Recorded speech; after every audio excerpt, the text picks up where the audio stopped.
দর্পচূর্ণ, লিখেছেন শরৎচন্দ্র চট্টোপাধ্যায়। 6। ডাক্তারবাবু 5-7 শিশি ওষুধ খেলেন, কিন্তু বুকের ব্যথাটা তো গেল না। গেল না? কই, তিনি তো কিছু বলেন না। জানেন তো, ওই তার স্বভাব। কিন্তু আমি নিশ্চয় জানি একটু ব্যথা লেগেই আছে। তাছাড়া শরীর তো সারছে না। ডাক্তার চিন্তা করিয়া কহিলেন, দেখুন, আমারও সন্দেহ হয়। শুধু ওষুধে কিছু হবে না, একবার জল হাওয়া পরিবর্তন আবশ্যক। তাই কেন তাকে বলেন না? বলেছিলাম একদিন, তিনি কিন্তু প্রয়োজন মনে করেন না। ইন্দু রুষ্ট হইয়া বলিয়া ফেলিল, তিনি মনে না করলেই হবে? আপনি ডাক্তার, আপনি যা বলবেন তাই তো হওয়া চাই। বৃদ্ধ চিকিৎসক একটুখানি হাসিলেন।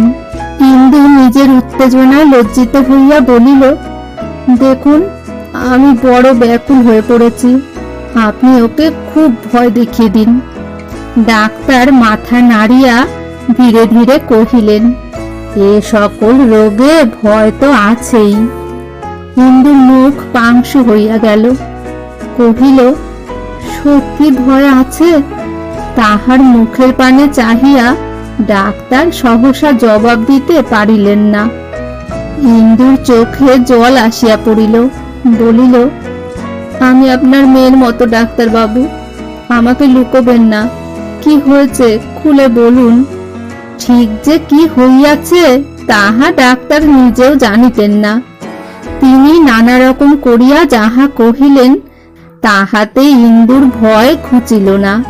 সে ঘরে ফিরিয়া আসিয়া কাঁদিতে লাগিল। বিকালবেলা নরেন্দ্র হাতের কলমটা রাখিয়া দিয়া খোলা জানালার বাহিরে চাহিয়াছিল। ইন্দু ঘরে ঢুকিয়া অদূরে একটা চৌকি টানিয়া লইয়া বসিল। নরেন্দ্র একবার মুখ ফিরাইয়া আবার সেই দিকে চাহিয়া রহিল। কিছুদিন হইতে ইন্দু টাকা চাহে নাই। আজ সে কি জন্য আসিয়া বসিল তাহা নিশ্চয় অনুমান করিয়া তাহার বুকের ভিতরটা টিপ টিপ করিতে লাগিল। ইন্দু টাকা চাহিল না। কহিল, ডাক্তারবাবু বলেন, ব্যথাটা যখন ওষুধে যাচ্ছে না তখন হাওয়া বদলানো দরকার। একবার কেন বেড়াতে যাও না? নরেন্দ্র বাস্তবিক চমকিয়া উঠিল। বহুদিন অজ্ঞাত বড় স্নেহের ধন যেন কোথায় লুকাইয়া তাহাকে ডাক দিল।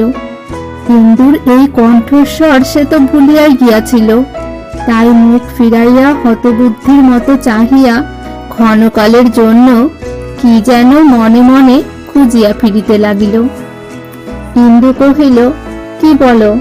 তাহলে কালই গুছিয়ে নিয়ে বেরিয়ে পড়া যাক। বেশি দূরে কাজ নেই, এই বদ্রীনাথের কাছে। আমরা দুজন, কমলা আর ঝি।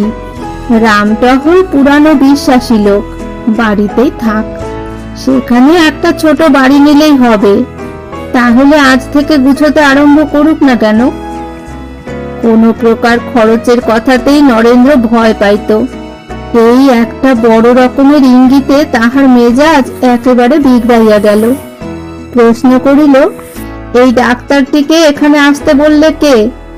ইন্দু জবাব দিবার পূর্বে সে পুনরায় কহিল, বিমলাকে বলো আমার পিছনে ডাক্তার লাগিয়ে উত্তপ্ত করবার আবশ্যক নেই, আমি ভালো আছি। বিমলা প্রচ্ছন্ন থাকিয়া ডাক্তার পাঠাইতেছে? বিমলাই সব? ইন্দু অন্তরে আঘাত পাইল, কিন্তু চাপা দিয়া বলিল, কিন্তু তুমি তো সত্যই ভালো নেই, ব্যথাটা তো সারেনি। সেরেছে? তা হলেও শরীর সারেনি, বেশ দেখতে পাচ্ছি। একবার ঘুরে এলে আর যাই হোক, মন্দ কিছু তো হবে না। নরেন্দ্র ভিতরে বাহিরে এমন জায়গায় উপস্থিত হইয়াছিল যেখানে সহ্য করিবার ক্ষমতা নিঃশেষ হইয়া গিয়াছিল। তবুও ধাক্কা সামলাইয়া বলিল, আমার ঘুরে বেড়াবার সামর্থ্য নেই। ইন্দু জিদ করিয়া বলিল, সে হবে না, প্রাণটা তো বাঁচানো চাই। এই জিদটা ইন্দুর পক্ষে এতই নূতন যে নরেন্দ্র সম্পূর্ণ ভুল করিল। তাহার নিশ্চয়ই মনে হইল তাহাকে ক্লেশ দিবার ইহা একটা অভিনব কৌশল মাত্র। এতদিনের ধৈর্যের বাঁধন তাহার নিমেষে ছিন্ন হইয়া গেল। চেঁচাইয়া উঠিল, কে বললে প্রাণ বাঁচানো চাই? না, চাই না। তোমার পায়ে পড়ি ইন্দু, আমাকে রেহাই দাও, আমি নিঃশ্বাস ফেলে বাঁচি। স্বামীর কাছে কটু কথা শোনা ইন্দু কল্পনা করিতেও পারিত না। সে কেমন যেন জড়সড় হতবুদ্ধি হইয়া গেল। কিন্তু নরেন্দ্র জানিতে পারিল না। বলিতে লাগিল, তুমি ঠিক জানো আমি কি সংকটের মাঝখানে দিন কাটাচ্ছি। সমস্ত জেনে শুনেও আমাকে কেবল কষ্ট দেবার জন্যই অহর্নিশি খোঁচাচ্ছ কেন? কি করেছি তোমার? কি চাও তুমি? ইন্দু ভয়ে বিবর্ণ হইয়া চাহিয়া রহিল। একটা কথাও তাহার মুখ দিয়া বাহির হইল না। চেঁচামেচি উত্তেজনা নরেন্দ্রর পক্ষে যে কিরূপ অস্বাভাবিক তাহা এইবার সে নিজেই টের পাইল। কণ্ঠস্বর নত করিয়া বলিল, বেশ, স্বীকার করলুম আমার হাওয়া বদলানো আবশ্যক, কিন্তু কি করে যাব? কোথায় টাকা পাবো? সংসার খরচ জোগাতে যে আমার প্রাণ বার হয়ে যাচ্ছে। ইন্দু নিজে কোনোদিন ধৈর্য শিক্ষা করে নাই। অবনত হইতে তাহার মাথা কাটা যাইত। আজ কিন্তু সে ভয় পাইয়াছিল। নম্র কণ্ঠে কহিল, টাকা নেই বটে, কিন্তু অনেক টাকার গয়না তো আমাদের আছে। আছে, কিন্তু আমাদের নেই, তোমার আছে। তোমার বাবা দিয়েছেন তোমাকে, আমার তাতে এক বিন্দু অধিকার নেই। এ কথা আমার চেয়ে তুমি নিজেই ঢের বেশি জানো। বেশ, তা না নাও, আমি নগদ টাকা দিচ্ছি। কোথায় পেলে?